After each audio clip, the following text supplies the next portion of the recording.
Bakit? Hindi naman ako sa subdivision nakatira eh.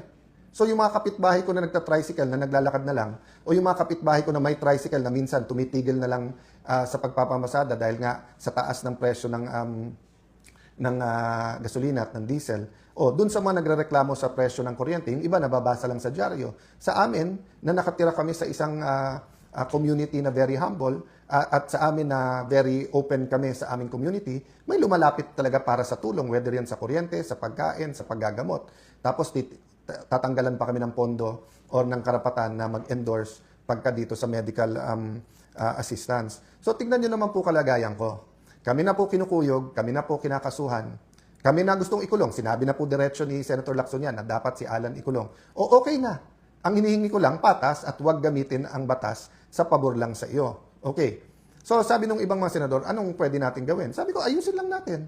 Di ba? Imbestigahan ang dapat imbestigahan. Wala naman nagsasuggest ng kung ano-ano. Ang salitang ceasefire hindi po nanggaling sa akin.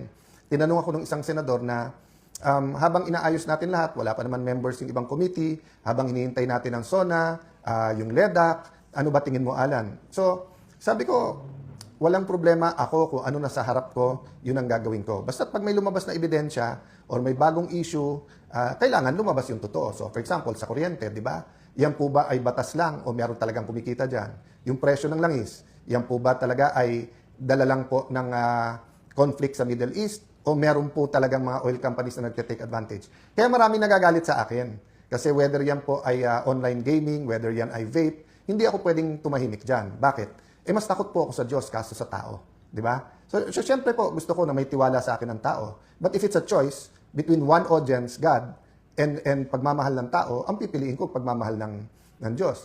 So blessing sa akin ng Panginoon na nandiyan kayo at sumusuporta at lalo kayong dumadami na nanonood dyan sa Facebook at sa YouTube at sa social media. Mamaya I'll go to talk about yung traditional media, no? So, nung ako'y tahimik, nagagalit si Senator. Nung ako'y nagsasalita, hindi naman araw-araw din yun eh. Sabi nila, araw-araw nagfe-Facebook. Tignan nyo po yung mga post ko. Hindi po araw-araw yun. I think it was 2024 or 2025 yung aking Cayetano in Action 365, no? At iba din mga topic natin doon. But ang point ko, nung ako'y nagsasalita, ang daldal ko daw, ang dakdak daw ng dakdak, kung ano-ano daw sinasabi, ano na nangyayari sa akin. Nung tumahimik naman ako, araw-araw may bago, baka guilty, hindi mapaliwanag. Tapos ngayon sasabihin na humihingi ako sa kanya na itigil niya. Hindi ko po, sabi ko, haharapin ko. Ang hiningi ko nung tinanong ako, yung salitang ceasefire sa ibang senador na galing yon. At ang sagot ko nga, guys, hindi nyo kailangan kausapin kasi titignan nyo nga. Tahimik nga lang ako, hinihintay ko lang yung aligasyon. But syempre, pagka medyo may sinabi na tingin ko ay kailangan sagutin, sasagot ako. So, for example, let's go to the mainstream media or traditional media, TV, radio, dyaryo. Nung bata ako, pag sinabi ko, halimbawa, magnanakaw si Juan de la Cruz, siguro on the first day, lalo kung si Juan de la Cruz ay kilala, lalabas yan sa front page, sa inner pages, babasahin sa radyo yan, baka lumabas sa news na Cayetano says, Juan de la Cruz is allegedly magnanakaw. Pero pag yung second day, sinabi kong nagnakaw ng bahay yan, ng agaw ng lupa, pero wala akong puweba, wala akong nilabas na specific, baka hindi na ilabas sa news yan. Pag susunod na araw, sasabihin ko, carnapper yan. Pero hindi ko maturo kung anong kotse ang kinarnap. Hindi na lalabas yan. Pero kay Senator Lacson, everyday nag-tweet-tweet. May ghost, baka hindi ghost. Double appropriation, baka isang picture, baka ganito. Araw-araw, nasa lahat ng dyaryo, nasa news. Hindi ko alam kasi hindi ko naman pinapanood interviews niya. Kung tinatanong man lang siya, Sir, ano yan, saan? Pero nire-report, di ba? So, wag din magtaka yung mga kapatid nating sa traditional media, sa mainstream media, kung bakit mas marami ang may tiwala ngayon sa independent vloggers, kung bakit sa Facebook, YouTube na nanonood yung iba. Kasi nung araw, iba yung editorial standards, iba yung journalism, yung bigat. So, I mean, in general, nandiyan pa. Pero in my case, no, and in many cases, tignan nyo yung sinasabi ko, di ba? Na 1 week, inaaraw-araw kami. Tapos, halimbawa, yung sinabing, we are worse than Bulacan. No, napakalaking, ano ba yung pondo sa Bulacan, sa isang distrito lang yon, times 5 ba? Kaso sa Taguig. Tapos sa Taguig, yung pondo, kasama naman dyan mga kalye, kasama dyan mga multi-purpose buildings, school buildings. At sa Taguig, makikita nyo, gumaganda ang buhay ng mga tao. I really don't mind the investigation. Basta patas lang. So, concern po yan ng buong Senado at ng mga kasamahan. Kaya lang nga, medyo ilag din kay Senator Lacson. And ayaw ng maraming senador na may gulo. So for example, today, di ba?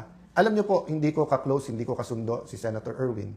Pero I support yung hearings niya sa Committee on Energy para mapababa ang presyo ng kuryente. Nag-privilege speech siya, hindi na ako nag-interpellate. Bakit? Baka matumbok niya eh. Pag natumbok niya, kahit hindi ko siya ka-close, at bumaba presyo ng kuryente, good for all of us, di ba? So, hindi ko na po sinagot yung mga reasons kung maghihiring o wala. Kasi nga, marami pang pag-uusap. Ako mismo, hindi ko, without Senator Marcoleta, without Congressman Mike Defensor, I don't know sino pa yung mga witnesses na pwede. Marami ako alam, marami akong nakita. Pero hindi naman pwedeng ako mag-testify, lalo kung hindi ko hawak yung mga dokumento or nakita ko lang ito. Pero alam ko na marami pang dapat imbestigahan, di ba? So, ang point ko po mga kababayan, parang sala sa init, sala sa lamig ang gusto po ni Senator Lacson. Pag tumahimik, guilty na o umaareglo, etc. No? So, pwede ako either way. Pag sinabi ng mga senador, focus tayo sa ekonomiya, naghihirap mga tao, siguraduhin natin maganda takbo ng impeachment. Pag sinabing ilagay natin sa tamang timing yung hearing. To be fair to everyone, I think ang sinasabi, ano ang hihiring, ano timing ng hearing, etc. Walang nagsasabing, meron pa isa-isa na gustong i-cover up to. So, kung si Senator Lacson sinasabi niya, mali ako at hindi siya kasama sa cover up, itama niya yung daan. Pero yung pinapakita niya sa tao ngayon na pagising niya sa umaga, ako lang nasa isip niya, di ba? At kami lang masama, samantalang makikita niyo yung kagandahan ng aming syudad. Very, very unfair po to.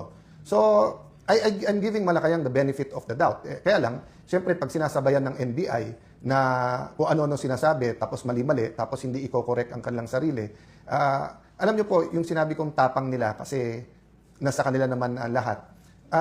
Yun po yung sinasabi ni Senator Lacson na sabi niya, na wala akong hawak ng mga bala, pupunta ako sa gera. Hindi ko na isa-isayin yun, but I have instances and I have evidence na kung saan binabaliko niya. Kasi kaya niyang sabihan yung witness, eto sabihin eh. And then nakakulong ka na. Tapos yung witness, pagka isasuggest niya, yun ang state witness o hindi. So I'm not accusing anyone else as of now muna ha. Kasi nga maselan to and pwede namang ipakita yung ebidensya na hindi yung parang palengke yung atmosphere, di ba? So I've told everyone, kahit yung kumakausap sa akin, kumakausap sa amin o kung ano man. So hindi ko alam kung ano yung fear ni Senator Lacson. Ako'y tumahimik at sabi ko sa tamang venue at nasabi ko na po sa inyo dito po sa Facebook at uulitin ko, maraming katotohanan, next administration pa natin malalaman. Bakit po? Kasi yung atmosphere, yung mekanismo, yung batas, yung control din sa Senado, no? And sa ating buong bansa ay ibang-iba po ngayon, di ba? Pwede ba isabay-sabay? Oo, pero ayaw isabay-sabay. Ang gusto unahin, lahat muna ng oposisyon. So, kung sasabihin Pangulo para sa lahat, let's give him the benefit of the doubt. But nasa action wala sa salita di ba? So, kung isa-isahin kami mga oposisyon, tapos sasabihin ni Senator Lacson, kita mo, hindi guilty, etc. Siya na lang namimili Si Senator na lang Lacson na lang mamimili kung sino dapat kasuna o hindi. So, kung final mo sa ombudsman, di pabayaan mo yung ombudsman mag-imbestiga at tingnan natin. O, kung gusto mo naman sa mga committee, iba't ibang committee sa Senado, basta patas. Ilabas ko rin yung alam ko, whether sa'yo or kung paano mo tinatakot yung ibang mga senador. So, napakarami nito guys. At siguro bukas or Saturday na yung sa kontra zona-zona. Konting teaser lang. Ang tingin kong kailangan talaga natin is a common vision. No? So, hindi ko sasabihin sa zona lang. Sasabihin ko pati sa kontra zona. Aside from the preamble, how do we articulate a vision that everyone can come behind? But anong similarity ng zona at kontra-zona? At I think this week, sa Monday, Tuesday, mga congressman naman sa oposisyon ang magko-kontra-zona, papanuorin ko rin yan. Mahirap lang dahil sabay-sabay sa Senate. I think ang magiging common theme, yung hirap ng nararamdaman ng ating mga kababayan. Kahit maganda ang trabaho ng ating mga OFW, kahit po medyo gumanda na ang negosyo ng iba nating kababayan, ang common word po ngayon ay mahirap. May konting common question, may pag-asa pa ba?